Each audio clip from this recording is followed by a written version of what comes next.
آج میں حضرت امام ابو حنیفہ جن کی نسبت سے ہم حنفی کہلاتے ہیں، مسائل میں ان کی پیروی کرتے ہیں، یہ امام ابو حنیفہ چونکہ ان کی وفات وہ رجب کے مہینے میں ہے، تو اس لیے اس مناسبت سے آج امام ابو حنیفہ کے حوالے سے کچھ باتیں وہ سامعین کے گوش گزار کرنی ہے۔ ابو حنیفہ کیوں کہتے ہیں آپ کو؟ کچھ لوگ کہتے ہیں جی حنیفہ نام کی آپ کی کوئی بیٹی تھی جس کی نسبت سے آپ کو ابو حنیفہ کہا جاتا تھا، یہ غلط ہے۔ اس کا کوئی ثبوت نہیں کہ آپ کی کسی کوئی بیٹی تھی، سرے سے یہ بھی ثبوت نہیں۔ بیٹے کا ہے ثبوت، آپ کے ایک بیٹے کا نام کتابوں میں کثرت سے ملتا ہے، حماد۔ وہ امام ابو حنیفہ نے اپنے استاذ کے نام پر بیٹے کا نام رکھا تھا۔ ابو حنیفہ کے ایک استاذ تھے حماد، ان کے نام پر امام ابو حنیفہ نے بیٹے کا نام بھی حماد رکھا۔ اچھا، باقی بیٹی کا کوئی ثبوت نہیں بنتا۔ پھر یہ کہ امام ابو حنیفہ آپ ایرانی النسل تھے، ایرانی تھے نسل کے اعتبار سے، عربی نہیں، ساسانی۔ آگے بات چلانے سے پہلے ایک حدیث پاک میں پیش کرتا ہوں۔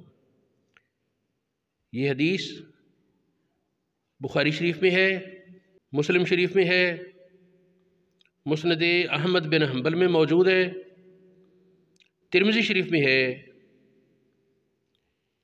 مشکات المصابیح میں ہے، اور امام نسائی کی ایک کتاب ہے سنن کبریٰ، اس میں بھی ہے۔ یہ حدیث حضرت ابو ہریرہ رضی اللہ تعالی عنہ سے اور ایک اور صحابی قیس بن سعد، ان سے بھی روایت ہے۔ حدیث کیا ہے؟ حضور علیہ السلام مدینہ شریف میں آپ نے نماز پڑھائی جمعہ کی اور سورہ جمعہ تلاوت کی۔ سورہ جمعہ میں آیت ہے وآخرین منہم لما یلحقوا بہم۔ یہ رسول اللہ تعلیم کتاب و حکمت دیتے ہیں، دلوں کو ستھرا کرتے ہیں جو موجود علم کو، اور کچھ اور لوگوں کو جو ان سے ملے نہیں، بعد میں آئیں گے، ان کو بھی رسول اللہ تطہیر فرماتے ہیں، تزکیہ کرتے ہیں، برکتیں عطا کرتے ہیں۔ نماز کے بعد یہ آیت نبی پاک نے نماز جمعہ کی تلاوت میں ارشاد فرمائی۔ نماز کے بعد کسی نے عرض کیا یا رسول اللہ، یہ جو ذکر ہوا ہے کچھ اور لوگوں کا، یہ کون ہے؟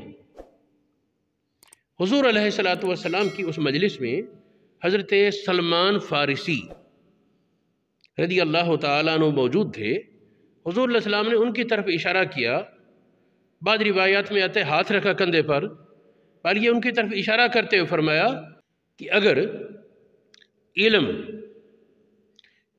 بعض روایات میں دین کا لفظ، بعد میں ہے ایمان کا لفظ، اور یہ متعدد موقع پر ہے، ممکن ہے تینوں لفظ ہی الگ الگ موقع پر فرمائے ہوں۔ اگر علم کھتیوں پر ہوتا، آسمانی ستارے کھتیاں، کہکشاں، فرمایا اگر علم وہاں ہوتا، فرمایا ان میں سے کچھ لوگ، فارس والے کی طرف اشارہ کر کے فرمایا ان میں سے کچھ لوگ اس کو وہاں بھی جا کر پا لیتے۔ ایک حدیث پاک کی عبارت یہ ہے کہ اگر علم کے دور ہونے کی وجہ سے عربی نہ بھی پہنچ پاتے، یہ تب بھی پہنچ جاتے۔ ایک اور حدیث ہے جس میں ارشاد فرمایا کہ اے صحابہ تم یہ نہ سمجھو کہ تم ہی سارا کچھ ہو، کچھ اور لوگ بھی ہیں جو ان میں تم میں سے بعد کی نسبت، ان میں سے بعد میری نظر میں زیادہ معتبر ہیں، زیادہ قابل اعتماد ہیں۔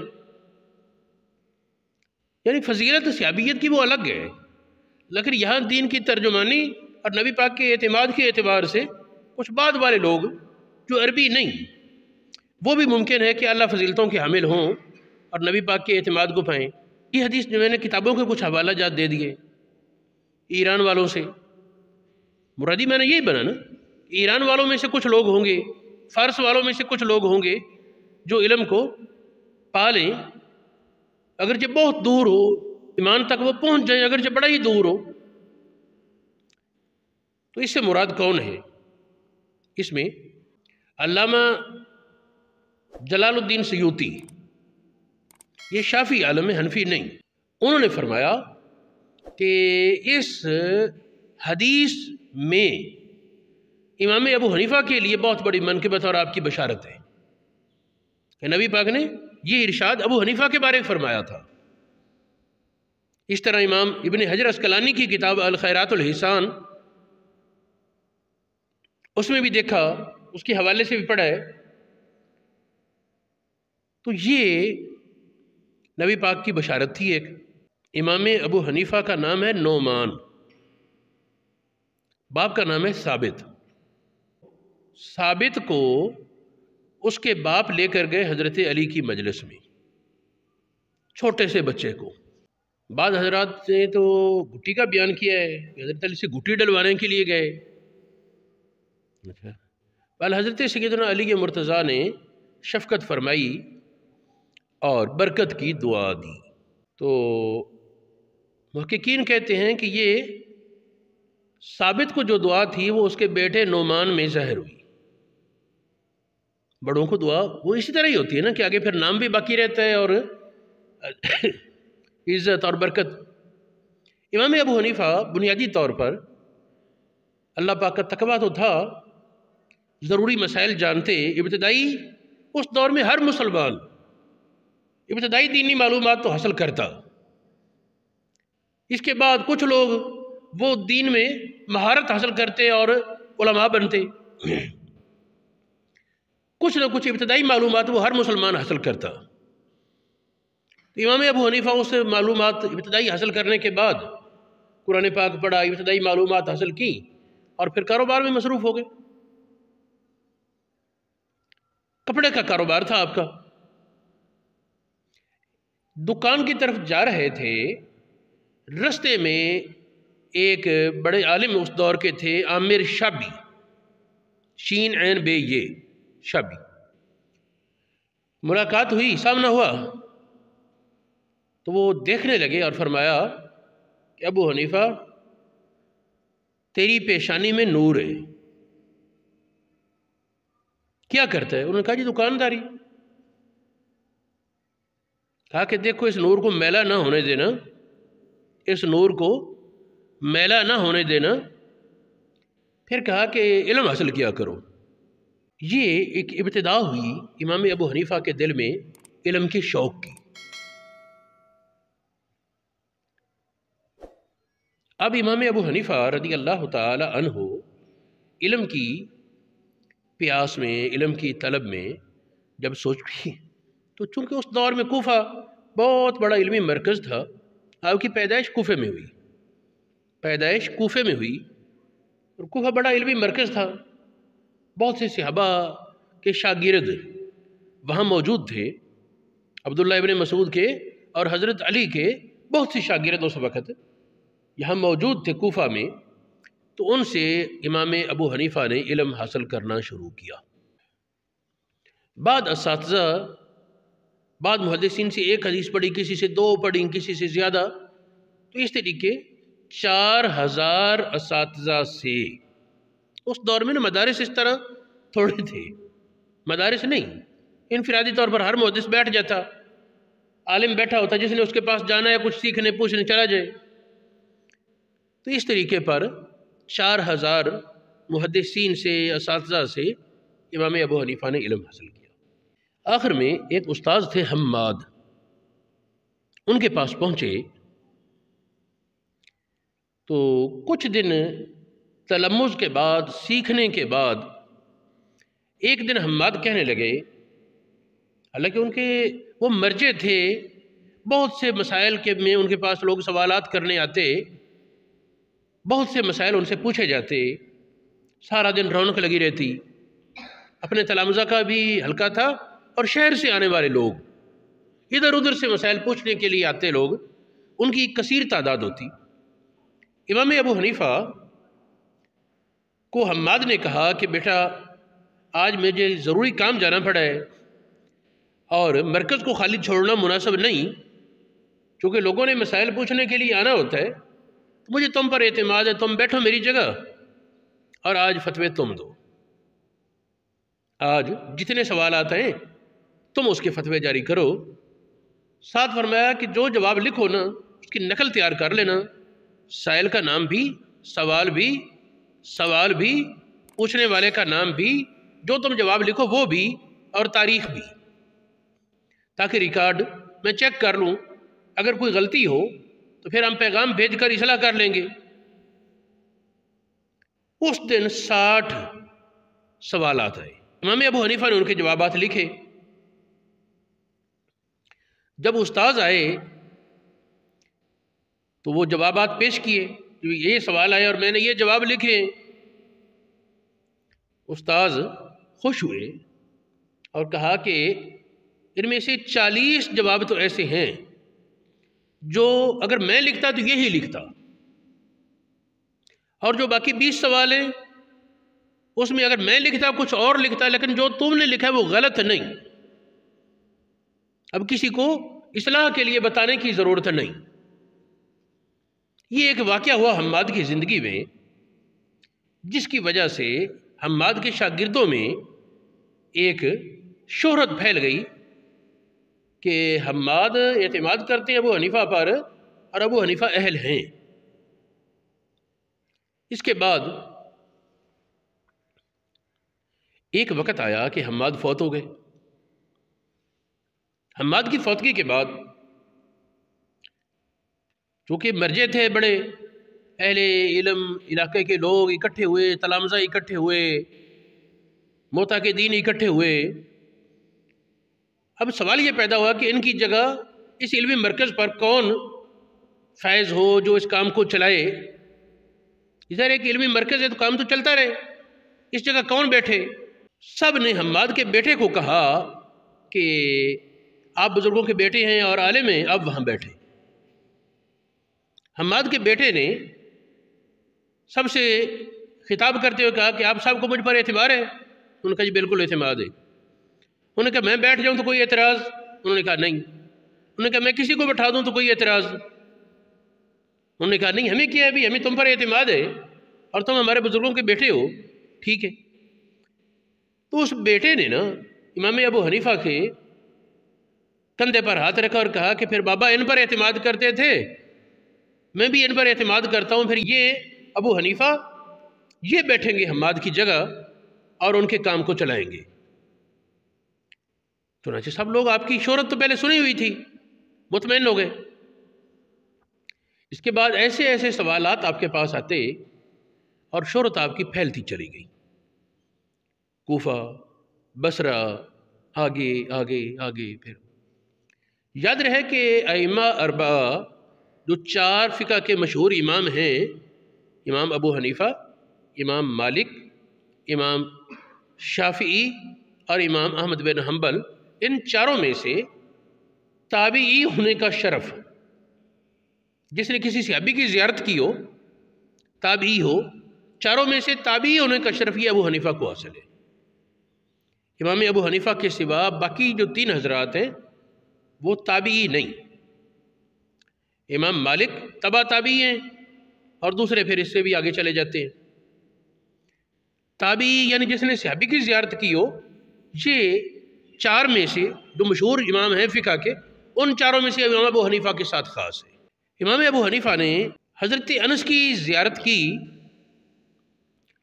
یہ ایسی بات ہے کہ کوئی بھی کسی بھی مکتبہ فکر سے تعلق رکھنے والا آدمی جو صرف متعصب نہیں، بے تعصب میں تو ہو تو پھر کہے گا نا دن کو رات ہے اور کبا چٹا ہوتا ہے، بگلا کالا ہوتا ہے، اس کا تو کوئی حل ہی نہیں ضدی کا۔ لیکن جو ضدی نہیں، تعصب میں نہیں، انصاف پسند ہے، وہ مانے گا کہ انس کی زیارت تو کی ہے۔ تحقیق یہ ہے کہ 7 صحابہ کی زیارت کی امام ابو حنیفہ نے، اور 20 کا زمانہ پایا، ممکن ہے اور بھی زیارت کی ہو کسی کی۔ زمانے کے اعتبار سے 20 حضرات ممکن تھے، میں نام ذکر کر دیتا ہوں۔ حضرت انس رضی اللہ تعالیٰ عنہ، عبداللہ بن ابی اوفا رضی اللہ تعالیٰ عنہ، عامر ابو طفیل عامر بن واصلہ، چوتھے سال بن سعد ساعدی، ان 4 کے بارے تو کثیر علماء احناف اور دوسرے یہ بیان کرتے ہیں۔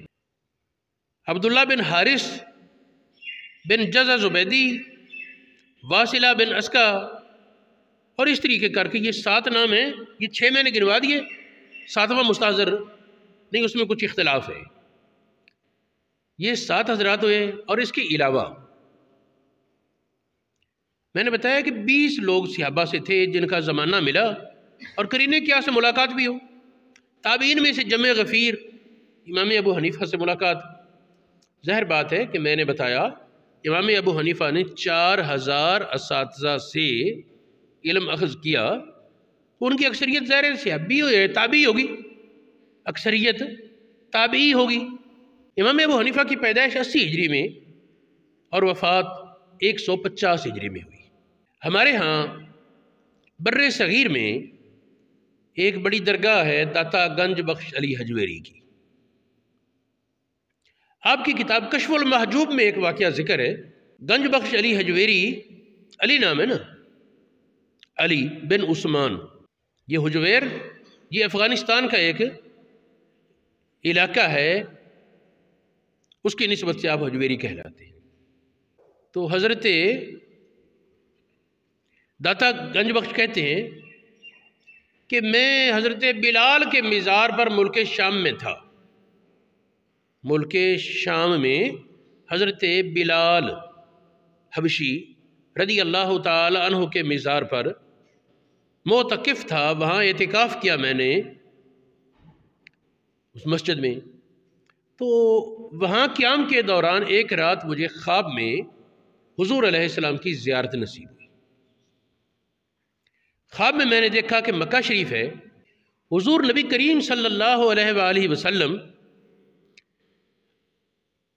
مسجد کے ایک دروازے کا نام تھا باب بنی شیبہ. باب ہوتا ہے دروازہ، تو باب بنی شیبہ ایک دروازہ تھا. اس دروازے میں سے سامنا ہوا کہ نبی پاک صلی اللہ علیہ وسلم تشریف لا رہے ہیں، صحابہ کی جماعت ہے، اور نبی پاک نے ایک بوڑھے بابے کو، سفید ریش بابے کو نبی پاک نے بچوں کی طرح اٹھایا ہوا ہے بڑی شفقت سے. داتا صاحب کہتے ہیں میں نے سلام عرض کیا اور پوچھا یہ خوش قسمت کون ہے جس کو آپ اتنی محبت عطا فرما رہے ہیں؟ آقا کریم نے فرمایا یہ تیرا اور تیرے علاقے والوں کا امام، یہ تیرا اور تیرے علاقے والوں کا امام ابو حنیفہ ہے. حالانکہ وہ اس وقت تو رہتے تھے شام میں تو سارے مختلف فقہ ہے، کوئی مالکی، کوئی حنبلی، کوئی شافعی، کوئی حنفی. لیکن نبی پاک تو جانتے تھے نا اس کی ڈیوٹی کہاں لگانی ہے. علاقہ تو آپ کا یہی تھا بر صغیر. تو یہ نبی پاک کی زیارت ہوئی، اور حضور علیہ الصلوۃ والسلام کی صورت میں شیطان تو آ نہیں سکتا. اور یہ بخاری شریف میں حدیث سے ثابت ہے کہ نبی پاک کی صورت خواب میں بھی کوئی شیطان آ کر کسی کو کہے کہ میں محمد ہوں اور ہو شیطان، ایسا ممکن نہیں. نبی پاک کی صورت خواب میں بھی شیطان ظاہر نہیں ہو سکتا. تو ظاہر ہے کہ یہ خواب تو سچا ہے. پھر یہ کہ دیکھنے والے ایک سکہ قابل اعتماد صاحب تقوی صاحب علم شخصیت ہے. محدثین کی ایک کثیر تعداد امام ابو حنیفہ کی شاگرد ہے. محدثین کی کثیر تعداد بالواسطہ یا بلا واسطہ. امام ابو حنیفہ کے ایک شاگرد ہیں عبداللہ بن مبارک. عبداللہ بن مبارک امام ابو حنیفہ کے شاگرد ہیں، اور فقہ حنفی میں اکثر مسائل میں آپ کے پابند تھے، تقلید کرتے. آگے بات چلانے سے پہلے میں یہ کہہ دوں، ہمارے دور میں کچھ لوگوں نے کہنا شروع کر دیا تقلید گناہ ہے، تقلید حرام ہے، تقلید شرک ہے. یہ جی اللہ رسول کی بات کے سوا کسی اور کی بات کو دلیل ماننا، یہ کیا ہوا؟ اچھا اب سوچیں، سادہ سی بات ہے، بالکل سیدھی سی بھی. اگر تقلید کفر یا شرک ہے تو یہ کافر یا مشرک کی روایت تو قبول نہیں ہوگی. بھی کوئی ہندو آ کر ہمیں کہ رسول اللہ محمد الرسول اللہ نے یہ کہا، ہم اس کی بات پر اعتماد کر کے اپنے مسائل تو نہیں جانیں گے، اس کو سچا تو نہیں سمجھیں گے. وہ کہ میں ہندو ہوں، ہندو ہی رہتا ہوں، اور ساتھ کہ تمہارے محمد نے یوں کہا، اس کی بات کون مانے گا؟ کافر یا مشرک کی روایت قبول نہیں. اس پر پوری امت کا اتفاق ہے۔ اب محدثین میں صحاح ستہ کے مصنفین، امام بخاری میں چلو اختلاف صحیح، ہم انہیں شافعی سمجھتے ہیں، کئی علماء انہیں مجتہد جانتے ہیں۔ امام مسلم، امام ترمذی، ابو داود، امام نسائی، ابن ماجہ، یہ مقلد تھے۔ ان میں سے کوئی حنبلی اور کوئی شافعی۔ پھر دیکھیں محدثین کتنی کثیر تعداد میں حنفی ہیں اور مقلد ہیں، یہ غور کریں آپ۔ امام بخاری کے اساتذہ میں ایک ہے مکی بن ابراہیم۔ مکی بن ابراہیم، اس نے لمبی عمر پائی۔ یہ مکی بن ابراہیم امام ابو حنیفہ کا شاگرد ہے، امام ابو حنیفہ کا شاگرد ہے، امام بخاری کا استاذ ہے۔ امام بخاری نے بخاری شریف میں وہ حدیثیں جو 3 واسطوں سے بیان کی کہ امام بخاری اور نبی پاک کے درمیان 3 واسطے، ایک استاذ، دادا استاذ، اس کا استاذ اور آگے رسول اللہ کی ذات، 3 واسطے درمیان میں۔ 3 کو عربی میں کہتے ہیں ثلاثہ۔ ایسی حدیثیں کہلاتی ہیں ثلاثیات۔ امام بخاری کی ثلاثیات ہیں 22۔ بخاری شریف میں 22 حدیثیں ایسی ہیں جن میں 3 راوی درمیان میں، ان میں سے نصف 11 وہ مکی بن ابراہیم کی روایت سے۔ امام بخاری اس پر فخر کرتے ہیں، مجھے جی 3 واسطوں سے نبی پاک کی حدیث روایت ہے میرے پاس، اور ان 22 میں سے نصف 11 حدیثیں تقریباً وہ مکی بن ابراہیم کی وساطت سے ہیں۔ پھر میں پہلے بات کرنے لگا امام عبداللہ بن مبارک کی۔ حضرت عبداللہ بن مبارک وہ عظیم محدث ہیں کہ ان کے بعد آنے والے جملہ محدثین، تمام محدثین جو بھی عبداللہ بن مبارک کے بعد آئے، یہ صحاح ستہ کے مصنفین بھی اور ان کے علاوہ بھی دنیا بھر کے محدثین، اس وقت تک ان کی سند نبی پاک تک نہیں پہنچتی جب تک عبداللہ بن مبارک کے واسطہ نہ آئے۔ سارے محدثین کا استاذ عبداللہ بن مبارک۔ آپ نے امام ابو حنیفہ کے مناقب میں بڑے جاندار اشعار کہے، ان میں سے وقت نہیں ورنہ میں پڑھ کر سناتا۔ ایک شعر پیش کرتا ہوں۔ لقد زان البلاد ومن علیہا، شہروں کو اور شہر والوں کو، شہروں کو اور شہروں والوں کو زینت دی ہے امام المسلمین ابو حنیفہ، مسلمانوں کے امام ابو حنیفہ نے۔ یہ لمبی نظم ہے، خیر میں جو بات کہنا چاہتا ہوں، محدثین کی کثیر تعداد امام ابو حنیفہ کے شاگرد اور آپ کے پیروکار تھے۔ میں کچھ نام بتاتا ہوں۔ امام وکی، یہ امام شافعی کے بھی استاذ ہیں اور صحاح ستہ کے سب کے استاذ ہیں یہ بھی۔ تو امام وکی یہ امام ابو حنیفہ کے شاگرد تھے اور فقہ حنفی کے پابند تھے۔ اسی کو ہم مقلد کہتے ہیں نا، فتوے بھی آپ کے مطابق دیتے، کوئی بات ہوتی تو کہا کرتے علی اعلان کہ جب میں ابو حنیفہ کے قول پر عمل کرتا ہوں تو مجھے دل میں ملامت نہیں ہوتی، مجھے اعتماد ہے اللہ پاک کی بارگاہ میں۔ جب میں عرض کروں گا کہ یا اللہ میں نے ابو حنیفہ کو بہترین عالم سمجھا، میں نے اس کے قول پر عمل کیا ہے، اللہ پاک مجھ سے ناراض نہیں ہوگا۔ یہ امام وکی ہیں، وکی کے شاگرد یحییٰ بن معین، بہت بڑے محدث، اور ان کے تلامذہ میں بھی بڑے محدثین آتے ہیں، امام بخاری اور صحاح ستہ سارے، بعد کے بہت سارے محدثین۔ یحییٰ بن معین تو وہ بھی پکے حنفی تھے، امام ابو حنیفہ کی فقہ پر عمل کرتے۔ اللہ اکبر۔ یحییٰ بن معین وہ ہیں جن کے بارے اب امام احمد بن حنبل نے کہا تھا، احمد بن حنبل نے کہا تھا جس حدیث کو یہ نہیں جانتا وہ رسول اللہ کی حدیث ہی نہیں۔ حالانکہ احمد بن حنبل کو 10 لاکھ حدیثیں یاد تھیں، کہتے ہیں جس حدیث کو یہ نہیں جانتا وہ حدیث ہی کوئی نہیں۔ اتنے بڑے محدث اور عالم، وہ فقہی مسائل میں امام ابو حنیفہ کے شاگردوں کے شاگرد تو تھے ہی، تقلید بھی امام ابو حنیفہ کی کرتے، یعنی یہ کوئی تقلید جرم نہیں ہے حنفی ہونا۔ اولیاء کرام میں بڑی کثیر تعداد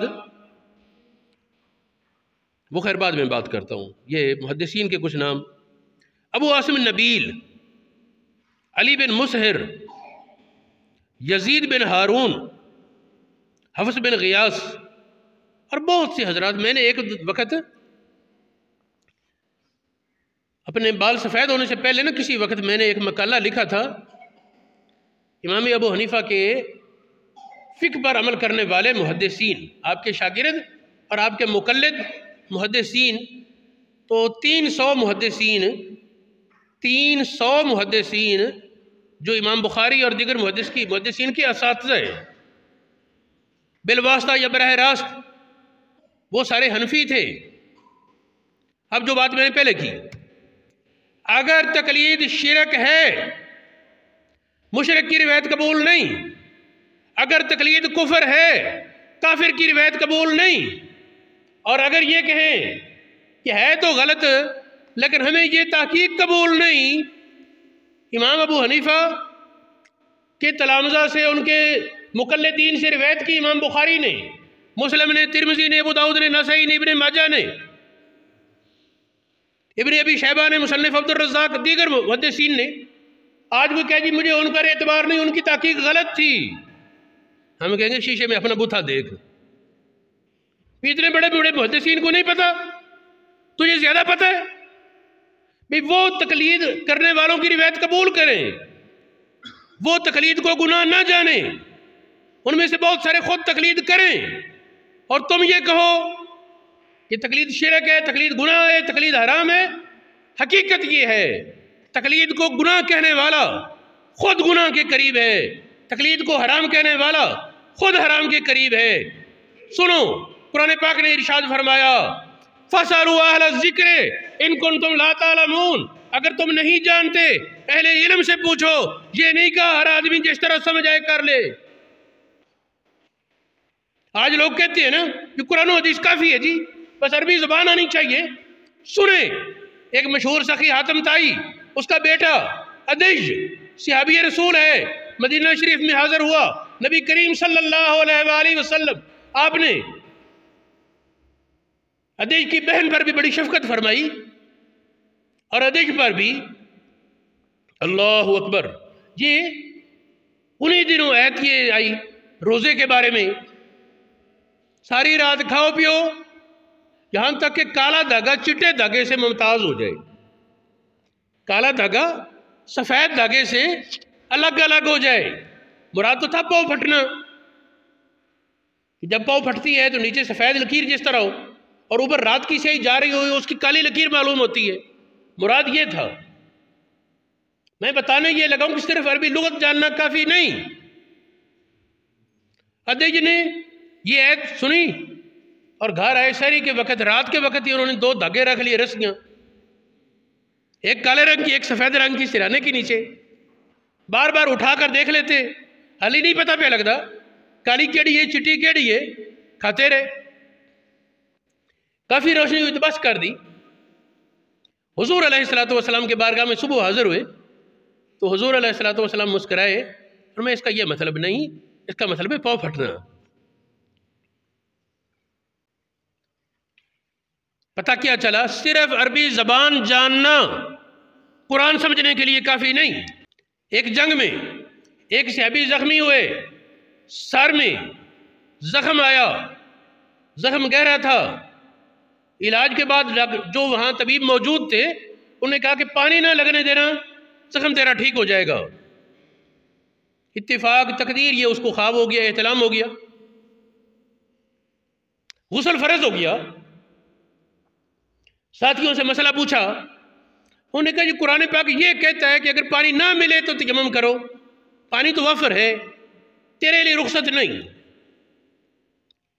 اس نے غسل کیا، بیچارے کی ڈیتھ ہو گئی، فوت ہو گیا۔ مدینہ شریف میں جب صحابہ حاضر ہوئے حضور علیہ السلام کی بارگاہ میں، اس صحابی کا واقعہ پیش کیا گیا۔ یہ حدیث سنن ابو داؤد شریف میں موجود ہے، اور بھی بہت سی کتابوں میں مضبوط سندوں کے ساتھ ہے۔ نبی پاک کی بارگاہ میں معاملہ پیش کیا، حضور علیہ السلام ناراض ہوئے ان پر جنہوں نے کہا تھا نہا لے، فرمایا قتلہم اللہ، مار چھڑا نے، غلط کیتا نہیں۔ پھر فرمایا اگر نہیں جانتے تھے تو عالم سے پوچھتے، یہ کہ آپ ہی بیٹھ کے مفتی بن گئے۔ یعنی ہر آدمی اپنی عقل پر ہی جو سمجھ آئے قرآن و حدیث، تو یہ رسول اللہ کی اجازت نہیں، قرآن پاک کی یہ اجازت نہیں کہ ہر آدمی کو جو سمجھ آئے قرآن حدیث، علماء سے پوچھنے کی ضرورت ہی نہیں۔ تو یہ علماء سے پوچھنا یہ ہے تقلید، علماء کے قول پر عمل کرنا یہ تقلید ہے۔ اب یہ کہنا کہ تقلید حرام، تقلید شرک، کیا مطلب؟ ہر آدمی جو سمجھ آئے بس ٹھیک ہے۔ حقیقت یہ اس طرح نماز بھی نہیں پڑھی جا سکتی، قرآن بھی نہیں پڑھا جا سکتا استاذ کے بغیر، تو گمراہی پھیل جائے۔ آج ایک اور کوئی پھرتے ہیں گمراہ، وہ کہتا ہے جی بابوں کی نہ مانو، کتابوں کی مانو۔ بے وقوف یہ بتائے کتابیں کس نے لکھی؟ وہ بھی تو بابوں نے ہی لکھی ہے نا، بھی لکھنے والے کو نہیں پتا کیا لکھا، تمہیں زیادہ پتا چل گیا، احمق۔ تو میرے معزز سامعین، میں امام ابو حنیفہ کے حوالے سے کچھ اور باتیں بتانا چاہتا تھا، لیکن اب وقت ختم۔ اللہ پاک ہمیں امام ابو حنیفہ کی برکات ہمارے شامل حال فرمائے، اور اللہ رب العالمین ہم سب کو اپنی محبت، اپنے اولیاء کی محبت اور دین اسلام پر استقامت عطا فرمائے۔